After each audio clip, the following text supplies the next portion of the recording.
Khadija Lambrani, vous voulez réagir, avocate au barreau de Je Casablanca. sais que je vis dans un pays où il y a des lois et que je me conforme à des lois et que nous sommes tous amenés à nous conformer à des lois. Il y a effectivement des hypothèses sur le plan religieux, effectivement.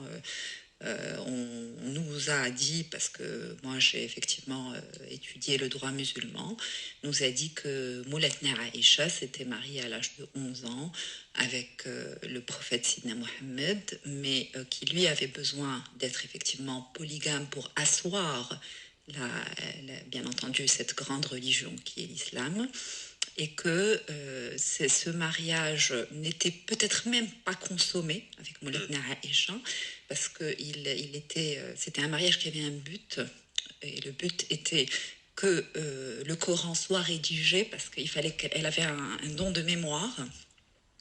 Et donc, voilà, donc on ne peut pas prendre des hypothèses historiques qui datent d'il y a 1400 ans, parce que moi, ça me révolte, qu'on applique des choses complètement anciennes, qui sont anciennes, et je pense que même si notre prophète, alayhi salatu wassalam, devait revenir aujourd'hui, il aurait trouvé ça extrêmement désuet.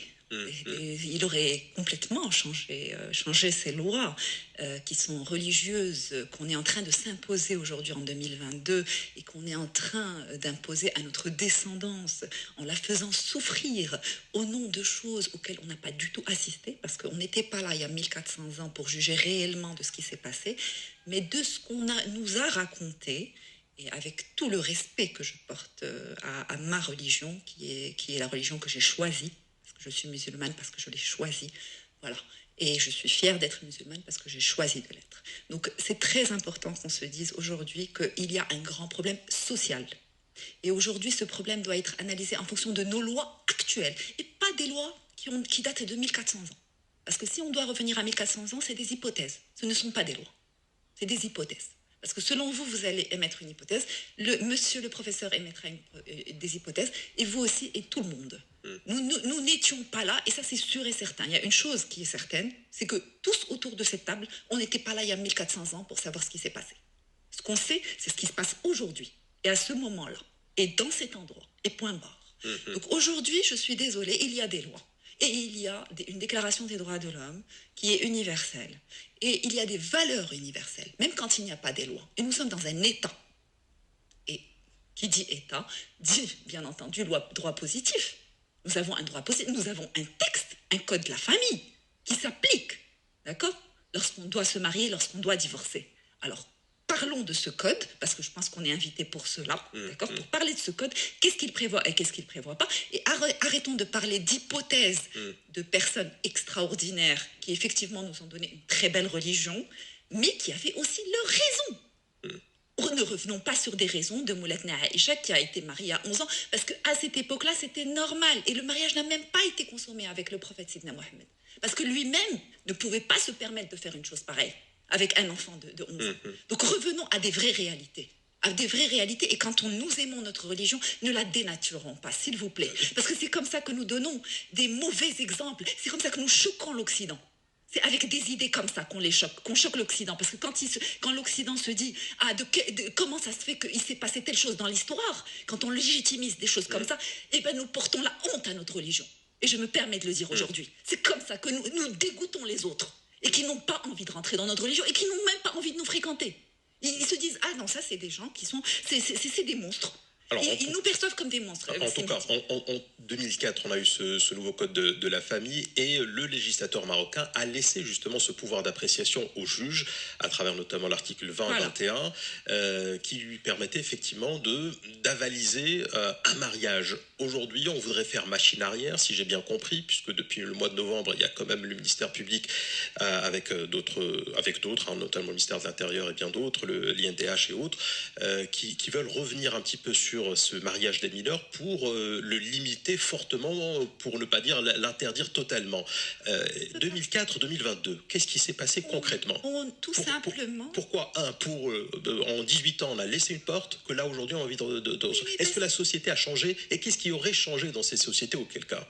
le juge ne peut pas prendre... En fait, on ne peut pas enlever au juge la possibilité de donner cette dérogation. Parce que quand vous dites non, le mariage se fait par le Fatha. Vous savez, c'est la campagne qui est restée en 2022 et en 2004 et en 2050.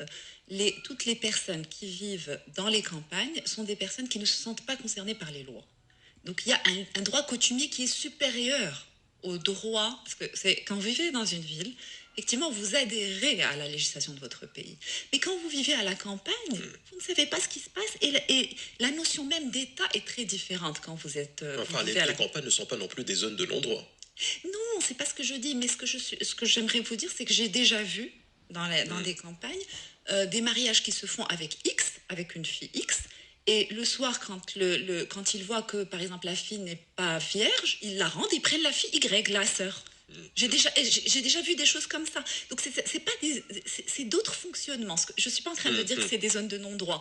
Je dis que tout... Et avec un vrai plaidoyer, hein, avec une légitimité. Ils considèrent que c'est légitime. C'est-à-dire que le produit était défectueux, donc on le rend. Et on le remplace avec la sœur alors qu'on s'est marié avec X, on se retrouve marié avec Y. Et même le père, il ne peut rien dire. Et il a donné la fille, elle était défectueuse, ben très bien, on passe à Y. C'est-à-dire que je ne suis pas en train de critiquer ce système de fonctionnement. Attention. Attention, ce n'est pas du tout ce que je suis en train de dire. Je dis qu'il faut le respecter, parce que c'est effectivement, il s'agit d'un droit coutumier. Nous, en tant que juristes, qu'avocats, on connaît l'importance de ce droit coutumier. Attention, donc c'est des coutumes. Et les coutumes de Fatha également sont respectées et respectables dans ces zones-là. Je ne suis pas en train de... Vous comprenez ou pas? Je suis en train de dire qu'aujourd'hui, on doit trouver un compromis social pour diminuer cette souffrance. Parce que c'est des enfants qui sont en train de souffrir. C'est des futurs divorces. Moi, je les appelle... Vous savez comment j'appelle ces mariages? Futurs divorces. Point barre. Nous, Asrali. Oui, bon, moi, j'adhère au fait que nous sommes régis par les lois. Nous avons le Code de la famille dont le contenu a été présenté par le Émir Mouminienne et par Sa Majesté le Roi en 2003, qui a été adopté par les représentants du peuple qui l'ont adopté à l'unanimité et qui aujourd'hui est là. Et c'est une base, c'était une grande avancée par rapport à 2003, à avant 2003, où on avait un code de la famille qui permettait le mariage à partir de 15 ans. Et là, ça a été une avancée et une mise en adéquation de nos lois avec les conventions internationales dont nous sommes partie prenante. Ce n'est pas les lois de l'Occident qui nous sont imposées, nous sommes partie prenante de cette humanité globale qui a des valeurs humanistes et humanitaires qui sont globaux. Nous avons aussi un code pénal et le jour où il y a une infraction qui est commise, on n'est pas jugé, on est jugé par le code pénal et par le code de la famille et par les lois positives que nous avons, de même dans tous les domaines économiques et financiers et tout ce qui s'ensuit. Je ne vois pas pourquoi le seul domaine dans lequel on devrait se référer à autre chose qu'aux lois positives, ce serait le domaine de la famille. Maintenant, pour ces fillettes qui sont mariées, qui sont des enfants, sur le plan, parce qu'il y a une définition de ce qu'est un enfant, avant 18 ans, on est un enfant.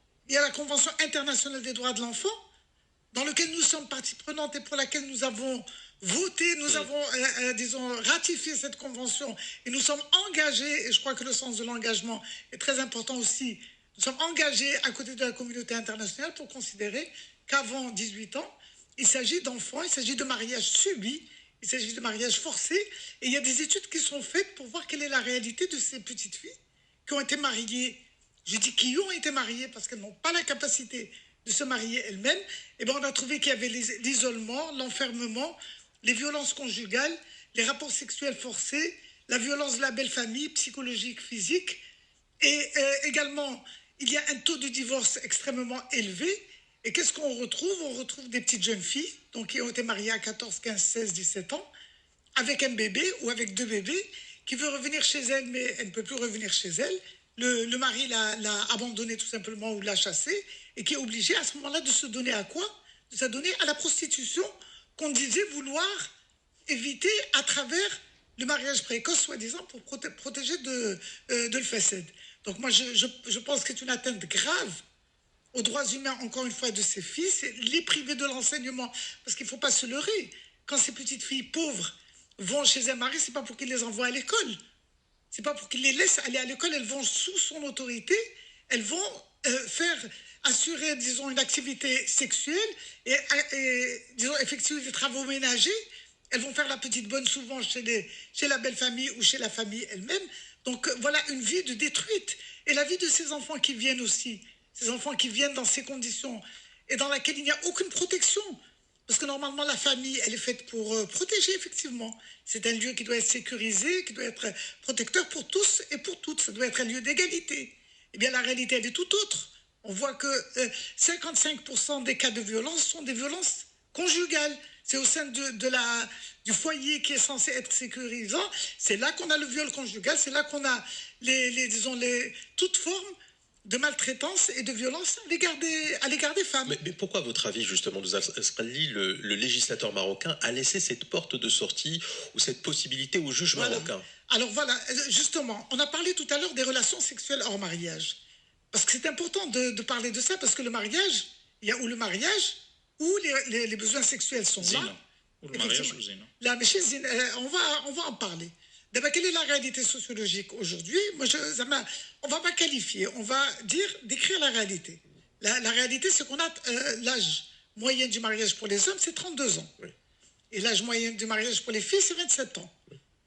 Pourquoi est-ce qu'il y a ce retard? C'est un retard par rapport à ce qu'on avait auparavant comme âge du mariage. Pourquoi est-ce qu'on a Parce que les règles qui sont fixées sont des règles qui semblent revenir à un référentiel idéologique qui veut que ce soit l'homme qui pourvoit aux besoins de la femme. Donc il faut que l'homme, il ait les moyens de se marier. Ça veut dire que c'est lui qui doit prendre en charge la maison, qui doit prendre en charge, la famille, et la femme devrait rester à la maison pour s'occuper des enfants. C'est ça le schéma qu'on nous trace. Or, ce schéma, il n'est pas réaliste et il n'est pas réalisable. Aujourd'hui, un jeune, même quand il a étudié, il a fait des études, etc., et qui sort dans le marché du travail, à combien il va être payé? Il aura les moyens de prendre en charge une femme et un loyer. Et bien, justement, l'âge du mariage est en train de reculer de plus en plus parce que ce schéma-là n'est pas viable. Et les mêmes qui prônent que la relation sexuelle ne devrait absolument pas être en dehors du mariage et qu'elle devrait être sécurisée dans le cadre du mariage, c'est ceux-là qui prônent un modèle de famille qui n'est pas réalisable, qui n'est pas réaliste par rapport à la réalité et à l'évolution de la réalité actuelle. Peut-être que si on disait que l'homme et la femme doivent travailler ensemble pour pouvoir leurs besoins ensemble, dans le cadre d'une égalité, d'un respect mutuel, etc., oui, mais le mariage pourrait se faire. Oui, mais 15 ans, 16 ans, 17 ans, on les fasse quand même à une fillette, vous comprenez? En tout cas, justement, c'est-à-dire le paradoxe, c'est que voilà, on n'a pas les moyens le jeune homme n'a pas les moyens de se marier avec une fille de son âge, ou voilà, les faits sont là sociologiquement. Et le paradoxe, c'est que, par contre, on va aller chercher des petites filles qui ne vont pas être pour ces jeunes. Les petites filles, elles vont être encore une fois il y a une différence d'âge importante. Il y a une étude qui a montré que le minimum, c'est 7 ans de différence. En moyenne, 7 ans de différence entre les petites filles qui se marient et les hommes. Et on dit que plus l'âge diminue, plus la marge de la différence d'âge est importante. Or, nous, on ne parle pas de ça, on n'a pas les chiffres suffisants pour juger quand il s'agit d'hommes de 50 ans. Mais ça, on l'a par contre pour les mères célibataires. Parce que quand j'ai parlé de 50 ans, ce n'est pas venu de nulle part, c'est venu d'une étude qui a été faite sur les mères célibataires, dans laquelle la moyenne d'âge de ces mères célibataires est de 23 ans, et la moyenne d'âge des pères qui ont mis enceinte ces femmes, pour être général comme ça, c'est 50 ans, une moyenne d'âge de 50 ans pour les pères, disons, qui ont contribué à cette grossesse, et un âge moyen de 23 ans pour ces filles. Donc la réalité sociale aujourd'hui, c'est qu'on a des relations sexuelles hors mariage à tout va, mais qu'on refuse de le reconnaître parce qu'on dit non, c'est contraire à nos lois, c'est contraire à nos valeurs, à nos principes, etc. Mais qui est la victime dans tout ça? Ce sont les mères célibataires à qui on a promis le mariage, à qui on a fait également le mariage, mais fait ça. Parce que les mères célibataires, il y en a une bonne partie qui ont été mariées par la Fatiha. Pour elles, elles ont été mariées conformément disons, aux valeurs islamiques, etc. Mais elles se retrouvent mères célibataires parce qu'il n'y a aucune garantie quand on fait un mariage par la Fatiha, et les témoignages, ça compte pour beurre. Et tant que l'homme ne reconnaît pas que cet enfant est à lui, y compris quand on fait recours à l'ADN, et c'était un moyen de protection qui a été fait pour justement protéger ces grossesses, disons, en dehors du cadre du mariage, eh bien, les juristes, en se référant justement à l'islam, en se référant au rite malékite, il dit non, non, non, non, le père est étranger à cet enfant. Donc on est dans une situation d'anarchie totale, au détriment des droits des femmes et des droits des enfants. Ça suffit. Je crois qu'il est temps qu'on brise tous ces tabous et qu'on fonctionne en fonction de la rationalité, en fonction des valeurs qui sont universelles et qui sont les nôtres aussi, les valeurs de justice, d'équité, de respect de l'être humain, enfant, femme. Chakib Gessous, avant de passer la parole à Mohamed Al-Lahlou, peut-être une réaction toujours par rapport à l'explication que l'on peut donner à cette ouverture qu'on a laissée au juge, justement, ce pouvoir d'appréciation qui aujourd'hui semble être remis en cause par certains. On irait jusqu'à dire qu'il va falloir abroger l'article 20, 21 ou 22, enfin 21, je pense les trois d'ailleurs, hein, 20, 21, voilà, 20, 21 du Code de la famille. Est-ce que pour vous, ça serait véritablement une bonne réponse à la problématique des mariages du mariage des mineurs et des 13 000 demandes acceptées? Je rappelle que pratiquement la moitié est acceptée le même jour. Hein. J'ai vu dernièrement une étude de 53%, donc c'est plus ou moins la moitié. Est-ce que voilà, la loi peut être une véritable réponse, une abrogation de ces articles-là? C'est ce qu'il y a de mieux à faire, ou ce qu'il y aurait de mieux à faire? Alors, le benchmark international, c'est que la majorité des pays ont permis, c'est ce que je disais tout à l'heure, ont permis aux juges de légiférer pour pouvoir accepter un certain nombre de mariages avant l'âge qui avait été décidé. La majorité des pays aujourd'hui considèrent que l'âge du mariage est de 18 ans. C'est vrai qu'un certain nombre vont au-delà, mais aussi un certain nombre, comme la Palestine, qui acceptent des mariages à 13 ou 14 ans. C'est l'État de New York jusqu'à il n'y a pas très Oui, c'est tout récemment. New York vient de le changer tout récemment, il y a 3 ou 4 ans, pour le mettre à 18 ans, alors qu'il était à 14 ans.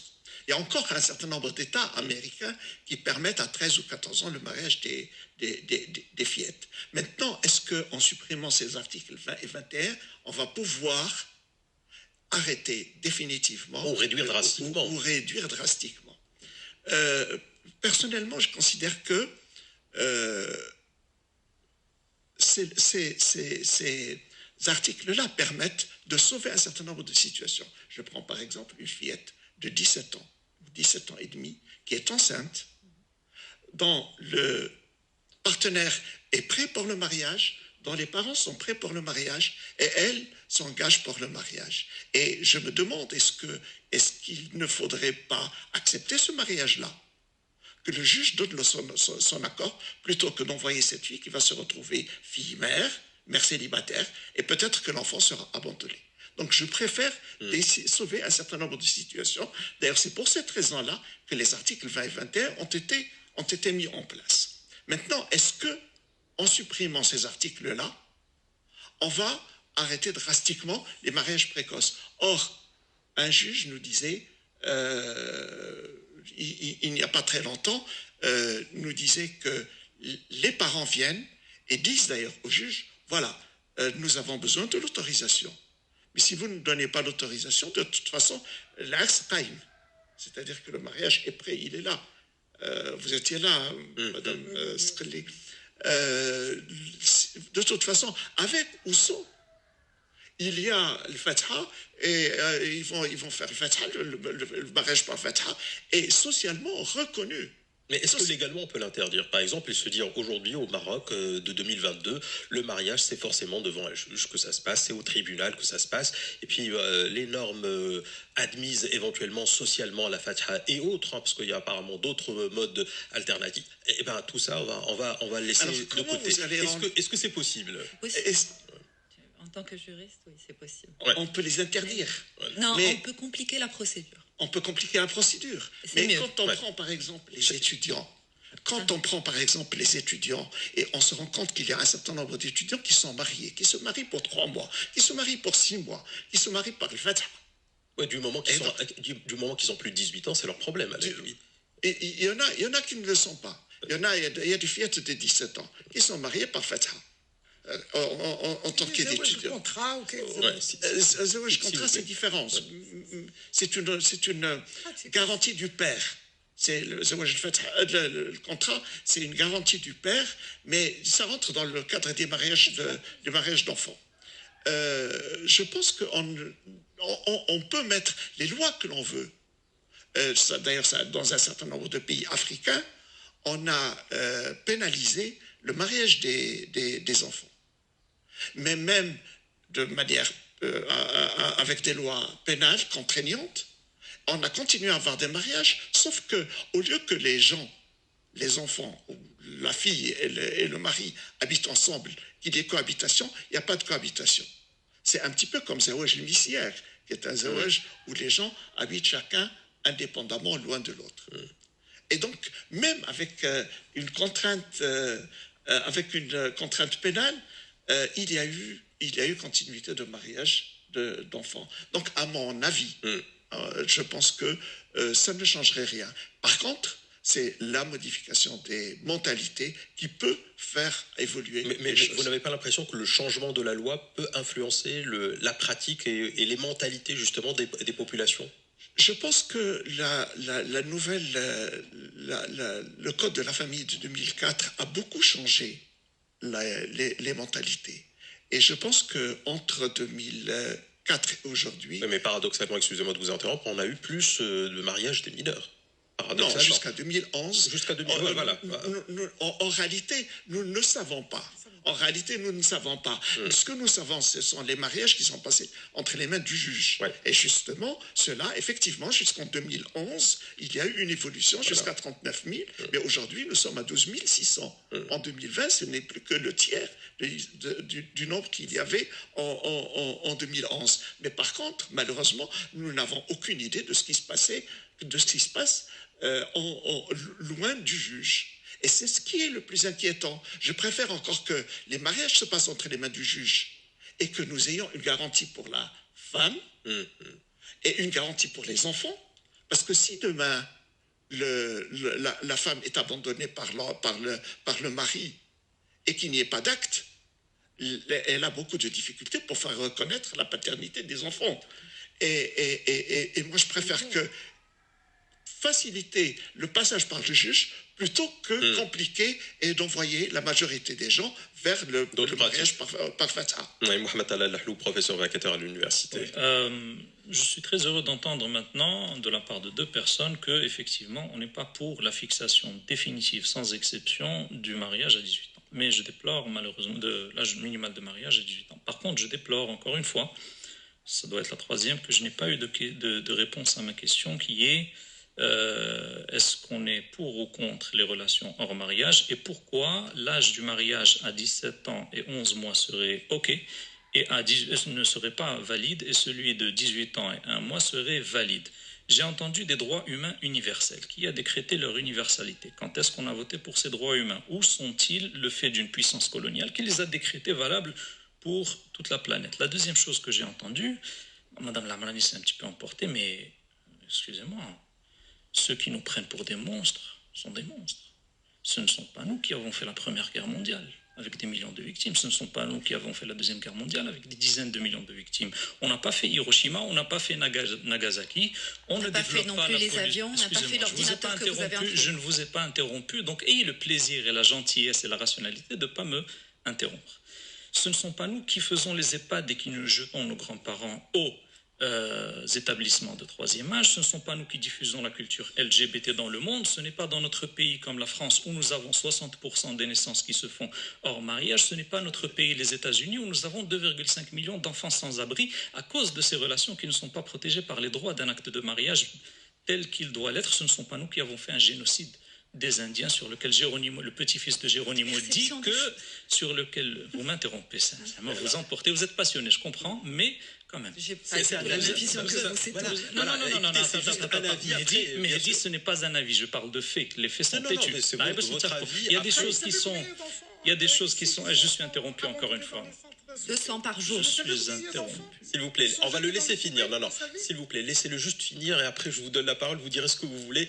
Détruisez son argumentaire si cela vous déplaît, mais laissez-le finir, s'il vous plaît. Mohamed Al-Lahlou. J'ai pendu pendant 30 minutes gentiment. J'aimerais bien que ne pas être interrompu. Si c'est possible, Zama, je conçois que vous ne soyez pas d'accord et que parfois mon argumentation remet en cause les bases épistémologiques de ce que vous dites, mais quand même, juste écoutez-moi. Ayez le plaisir de m'écouter. Donc, quand j'entends que, par exemple, Madame Lamrani, vous dites, on ne sait pas ce qui s'est passé il y a 1400 ans, et vous dites que le prophète s'est marié à 11 ans. Question, est-ce qu'on sait? Non. Ok, le prophète s'est marié avec Aïcha quand elle avait 11 ans. Est-ce qu'on sait ou on ne sait pas ce qui s'est passé il y a 1400 ans? Ah, donc vous n'êtes pas sûr qu'il s'est marié? Il y a une hypothèse qui dit comme quoi le prophète s'est marié avec J'ai sa compris, dernière épouse. donc pour vous, c'est une hypothèse. Non, j'ai compris, c'est bon, j'ai compris, juste pour ne pas tarder. J'ai compris, c'est une hypothèse. Mais maintenant, si on dit que ce qu'on sait sur il y a 1400 ans, c'est une hypothèse, est-ce qu'on sait que le Coran qui nous est arrivé tel qu'il est arrivé, il a été dit tel qu'il a été dit il y a 1400 ans ou pas? Je ne peux pas vous donner de réponse. C'est très grave alors, c'est très grave, parce que moi je peux vous dire, si vous ne savez pas, il y a un principe en logique qui veut dire et Dieu il dit dans le Coran donc si vous ne savez pas ce qui s'est passé il y a 1400 ans, il y a des gens qui le savent avec des preuves. Donc maintenant ce que j'ai entendu aussi c'est que bon, c'est la troisième fois que je le dis, mais encore une fois, on ne parle pas du mariage des mineurs, on parle des mineurs qui veulent être mariés. Dès lors que vous allez dire des femmes, c'est grave l'épistémologie, dès que vous me dites que des femmes qui ont 17 ans ou 11 ans ou 15 ans sont obligées à se marier, je vous dis stop, je ne cautionne pas cela. Point barre, le débat est terminé. Que l'on mette en place des outils pour encadrer cela ou pour l'enlever ou pour le diminuer, ça c'est des actions que le législateur doit prendre en compte. Mais qu'est-ce que vous répondez, Mohamed Al-Ahlou, aux personnes qui vous disent de toute façon, un enfant ne peut pas décider s'il veut se marier ou pas parce que c'est un enfant, il ne sait pas ce qui est bon pour lui? Oui, je réponds que d'abord, on a la question de la tutelle légale pour l'enfant, premièrement, et deuxièmement, quand on parle d'une personne qui est pubère, elle n'est plus un enfant. Pourquoi? Si cette personne commet un crime, est-ce qu'elle va être jugée devant la cour? Oui ou non? Est-ce qu'elle va répondre de son acte? Oui ou non? Pourquoi dans ces actions qui concernent le droit pénal, il doit répondre de son action, et pour ces actions qui concernent le droit civil, il ne doit pas répondre à ces actions? Ceux qui ont fait le code de la famille, je suis désolé, le code de la famille, ce n'est pas un Coran. D'ailleurs, le roi lui-même, il a dit dans le discours que اختلالات وسلبيات أبانت التجربة انحرافا عن بعض بنودها.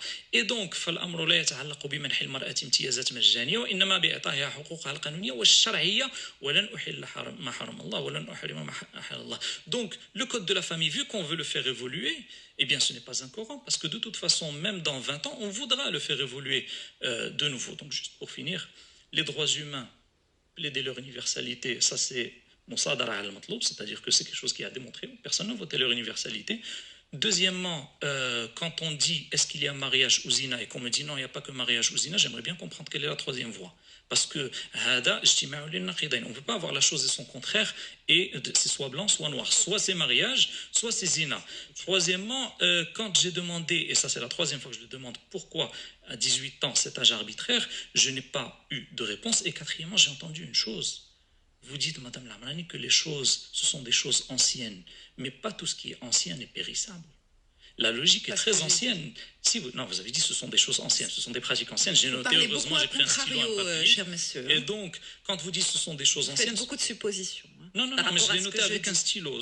Quand vous parliez, j'ai un stylo. Il y a beaucoup de suppositions dans ce que vous dites. Pas du tout. Il y a beaucoup de présomptions, de culpabilité. Pas du tout. Ça, c'est ce que j'ai remarqué de ce que vous dites. Mais moi, quand vous avez dit ce sont des choses anciennes, on doit les dépasser, toutes les choses anciennes ne sont pas à dépasser. C'est pas ce que j'ai dit. La logique, les mathématiques sont très anciennes, elles ne sont pas à dépasser. J'ai dit qu'il faut se conformer aux lois de notre pays. Madame Spinelli, elle a dit, c'est le seul domaine. Pas à des lois coraniques. Non, je suis désolé. Parce que mon pays est conforme. Notre pays est un pays musulman. Il est conforme. Alors, elles sont coraniques, nos lois. Alors, on se conforme à nos lois, qui sont déjà coraniques. Ok, donc quand il y a contradiction avec le Coran, c'est le Coran qui prime. Qu'est-ce que vous faites de ce verset? C'est pas le Coran qui prime, c'est les lois de notre pays. Parce que les lois sont déjà conformes à notre Coran. Très bien, et donc s'il y a contradiction... Les nouvelles, les prochaines seront également conformes à notre contradiction, selon le discours de Sa Majesté. Bien entendu, donc c'est pour ça qu'il a dit Lan uhilla haraman. Donc s'il y a contradiction, c'est le Coran qui prime. Parce que la Constitution est musulmane. Le Coran n'est pas révisé chaque siècle, les lois le sont. Autre chose que je voulais invoquer, c'est le fait que Madame Srali, vous avez dit pourquoi le seul domaine qui devrait être conforme à notre tradition coranique, c'est le code de la famille. Non, moi je suis d'accord avec vous sur ça. Même l'économie, on doit interdire les intérêts, par exemple. C'est quelque chose qui est dans le droit civil. Pourquoi? Parce que les intérêts tels que démontrés maintenant en Orient et en Occident sont la cause des inégalités qui font qu'aujourd'hui, en Occident, qui nous voit comme un monstre, 1% des gens détiennent 99% des richesses. 12 personnes détiennent autant que 4 milliards de personnes. Donc s'il y a quelqu'un qui doit voir un monstre C'est bien eux, pas le débat. puisqu'ils sont dans le top 10 de la prostitution, du vol, de l'alcool, du meurtre, de la mafia, des cartels de drogue, du suicide, de l'homosexualité et de la colonisation. C'est votre perception. Non, mais ce sont des faits, Madame Mais Lamrani. nous Les là-bas faits sont également, têtus. Moi aussi, j'ai nous vécu voyons là-bas. ça. Vous m'avez interrompu 4 fois. C'est triste, parce que Alors, moi, je ne vous ai pas attaquez à interrompu. moi. Vous avez pu Croyez-moi, je développer- suis obligée de répondre. Très bien, vous avez pu développer Non, je ne votre vous ai pas point de interrompu. vue. Nos Si maintenant on peut s'il vous plaît. interrompre, allons-y. Nos astralites. Excusez-moi, je ne comprends pas votre façon de diriger le débat. Je m'excuse de vous le dire. Allez-y, prenez Et tout votre à l'heure, quand professeur Gsous a parlé de la grossesse, qui est un sujet étroitement lié à la question du mariage, vous lui avez dit stop, on est Je hors lui ai dit sujet. qu'il y a un risque d'être hors sujet. Oui, Vous avez dit il y a un effectivement. risque d'être hors sujet, mais là, on commence à parler des inégalités, on parle de beaucoup de choses qui sont très très loin du sujet, mais vous n'intervenez pas.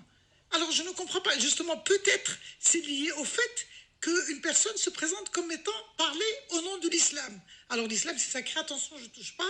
Je le laisse parler. Lui, il parle parce qu'il parle dans la légitimité religieuse et sacrée. C'est ça qui est dangereux dans un débat.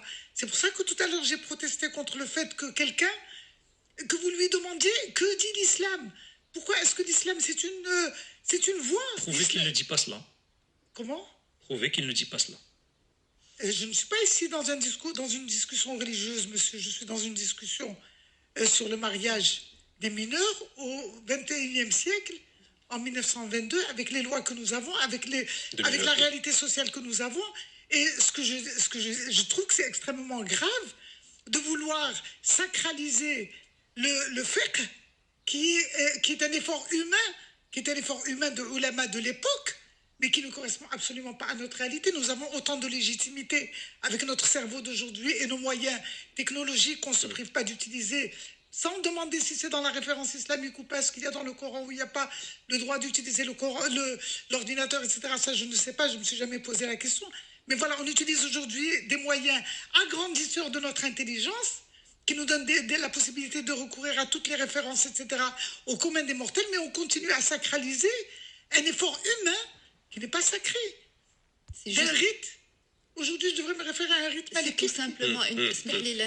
C'est tout simplement une perception de l'étranger, de tout ce qui se passe à l'étranger comme étant des koufars. On voit les autres, malheureusement, comme des koufars. On oublie que les koufars, c'est eux, mais c'est pas des koufars. Il y a une troisième Est-ce que vous devez savoir? Là, il y a une troisième voie. Parce que vous les percevez comme des koufars. C'est une perception de koufars et ce n'est pas des koufars. Alors arrêtez de les percevoir comme ça. C'est des gens qui croient au texte, à d'autres textes. Peut-être pas au vôtre. Ne vous emportez pas. Il n'est pas nécessaire de vous emporter. La prochaine fois, les koufars ont inventé avec l'ordinateur, c'est les koufars qui l'ont inventé. C'est Dieu qui l'a dit au minkum kafirun ou minkum mu'min. Alors Il n'y a pas une troisième voie. les koufars ont inventé un La civilisation humaine est dynamique. Alors nous, mettez-nous dans des avions et plus voitures. S'il vous plaît. Parce que c'est les koufars qui ont inventé ça. C'est tellement biaisé. C'est une honte de traiter les autres comme des koufars. Et si vous êtes un vrai musulman, vous devez respecter les autres Et Dieu livres. parle des koufars partout. Non, il n'a pas dit comme ça. S'il a dit comme ça, la ikraha fi din. Alors vous arrêtez de percevoir la religion de cette façon. Madame, Parce que vous emportez beaucoup. c'est honteux. Et Sa Majesté le Roi. De percevoir l'Occident de cette façon. Et Sa Majesté le Roi, quand il a dit Lan uhallila haram wa la uharrima On doit halal, admirer l'Occident, c'est ça?